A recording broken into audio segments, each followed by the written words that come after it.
This is KGW News at Sunrise. All right, check out these photos. This is showing the aftermath of a turkey crashing into a truck hauling a heavy load on I-5. The driver thankfully survived the crash, but was seriously injured. We'll have the latest on that story coming up in just a few minutes. Plus, being a science weenie, I'm kind of a kid in a candy store up here doing every kind of science experiment you could possibly imagine. Oh, that is so cool. A little later this morning, a conversation with an astronaut born and raised in Camas, who's currently stationed on the International Space Station. Our Devin Haskins will have more from his trip to space. And we are also live this morning outside Woodburn in Jervis at Bauman's Farm and Garden. And we're talking Gardenpalooza this morning. It is an annual event.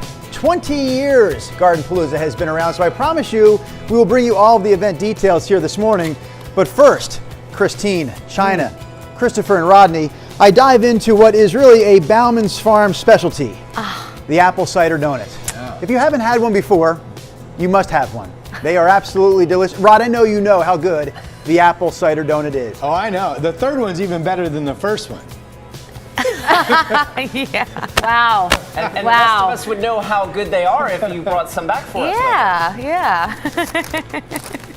Drew Connie really taking one for the team doing that story today. Thank you for joining us. I'm China Green. I'm Christine Pitawanich. Okay, good weather though on the horizon, right?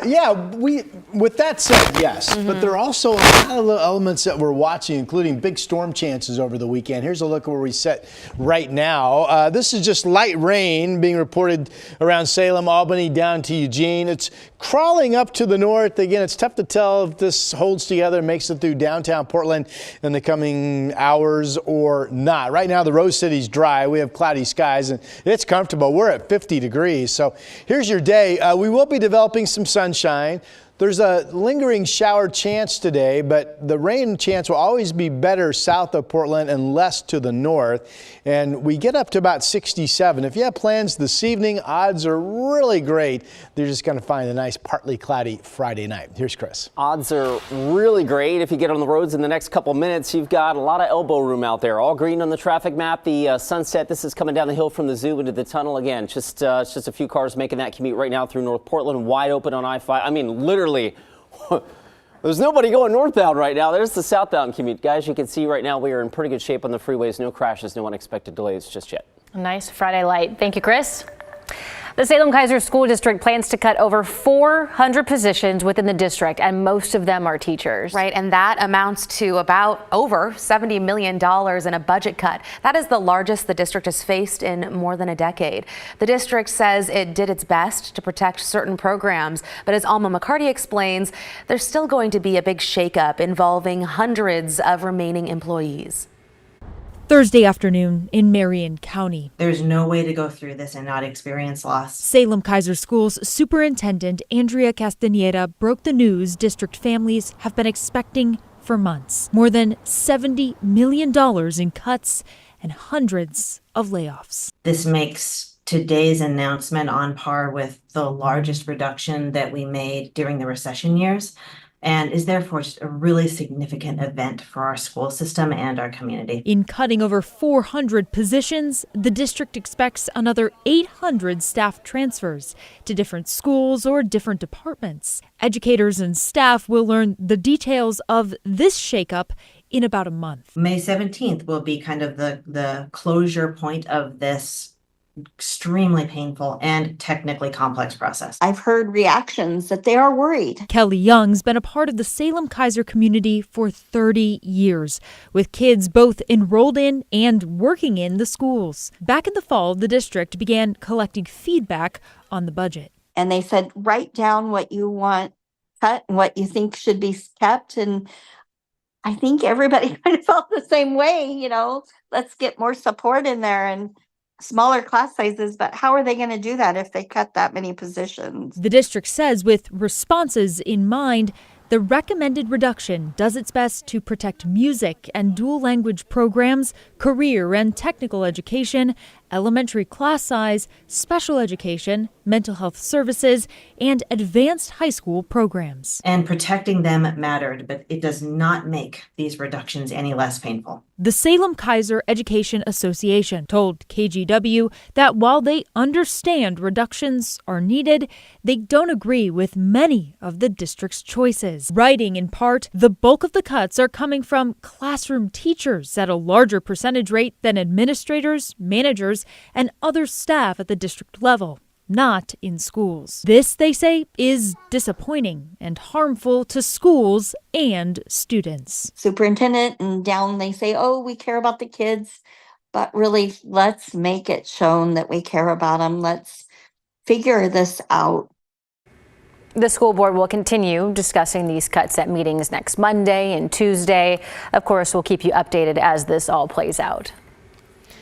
Close to 100 families in Tigard and Northeast Portland are scrambling after their daycare centers closed with less than a day's notice. On Sunday, parents in Tigard say they got an email saying Guidepost Montessori would be closed for the next 3 months because of 2 staff members who suddenly left. The school told parents it's trying to transfer kids to other schools, but it's unclear how many spots are available. The location near the Lloyd Center has also been closed. Neither school has responded to us for a comment. Board members from Portland Public Schools heard from the public last night as the district considers ending school-based fundraising. So right now, some individual schools have their own foundations led by parent volunteers that raise money through donations and community fundraising events. The new model would create a district-wide foundation to pool the money and disperse it for staff positions. Now, not all PPS parents are thrilled at the possibility of sharing the money, but others say it makes funds more equitable for low-income schools. While every dollar does count, some dollars are hurtful. When one school keeps hundreds of thousands of dollars while the others share the scraps, the message to the others is that their value is lower. This policy is built on false assumptions that will likely harm struggling schools, the district, and the community. Local school foundations don't harm under-resourced schools. They bring vital resources to those schools. This debate comes as PPS faces $30 million in budget cuts, with the district proposing to take half the cuts from central operations and half from the schools, like we've talked about. Well, what you're looking at right now is what's left of the windshield and a big rig after a wild turkey came crashing through. This happened last week as David Duell was driving a triple trailer load south on I-5 in Douglas County. His daughter says after the turkey went through the windshield, it slammed him in the side of the face, then went through the window behind him. Duell is recovering at home now, but spent several days in the hospital getting treated for fractures to both his neck and jaw, a broken tooth, nose, rib, and also a shattered eye socket. When I got the call, it was, hey, he's got lots of injuries in his face and a bird hit him. And I was like, there's no way this guy dodges bears. This guy rolls up on accidents and a turkey is what takes him out. She says her dad is now laughing about the whole turkey incident, but his friends at work have set up a GoFundMe account to try to help him out while he's off the road. We've got a link to it on KGW.com. And check this out. It's a sign of spring here in the Northwest. The first reports of harbor seal pups along the beach. These photos were shared by the Seaside Aquarium. But a reminder here, you may want to go up and pet these little guys, but wildlife experts say that you should give them plenty of space. That's because mom may not return if you get too close to them while they're ashore, and you don't want to break up the family. Right? Yeah, that's true. Oh man, whenever I look at them, I just think to myself, they're like the dogs of the sea. They're so cute. Right? So cute. Am I the only scaredy cat? I would never have the courage to walk up. I would never. No, never. Yeah, it's no, a I wouldn't do texture it. thing. I don't know how that feels. But the messaging is stay away because Yes. the mom may take exception to that and not come back. You were saying, yeah, okay. All right, we have not a bad day coming up. In fact, one of the headlines is we're mid to upper 60s today. We're 70s tomorrow. We're mid to upper 60s on Sunday. So a nice little run of very pleasant spring temperatures.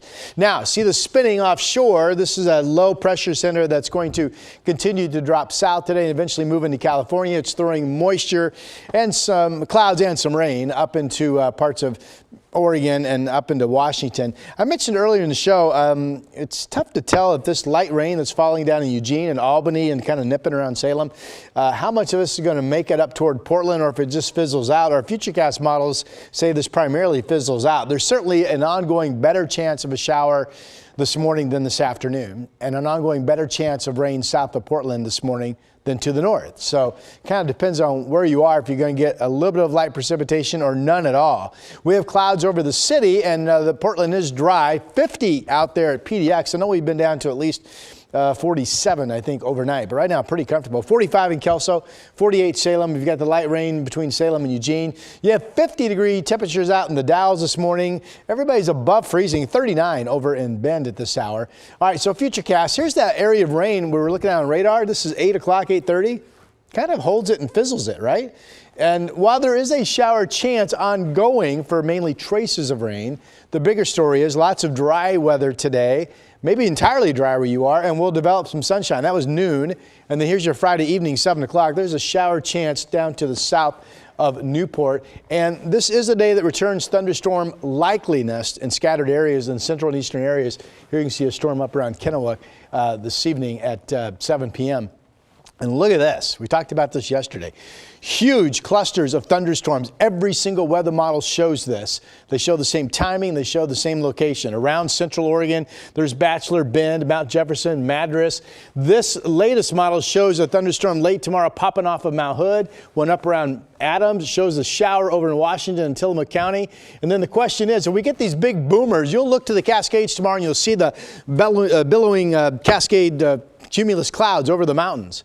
And will some of that rain move and migrate back into the valley? Absolutely it could. There could even be some thunder and lightning hold together and migrate back into the valley. This is Saturday at 7 p.m. showing the rain moving into parts of the Portland area and the big thunderstorms staying off to the east. Temperatures today, I mentioned mid-60s or even warmer. That shows 66 in Salem. We'll go 67 in Portland. The late storm chance tomorrow, 73. The sun on Sunday and 66.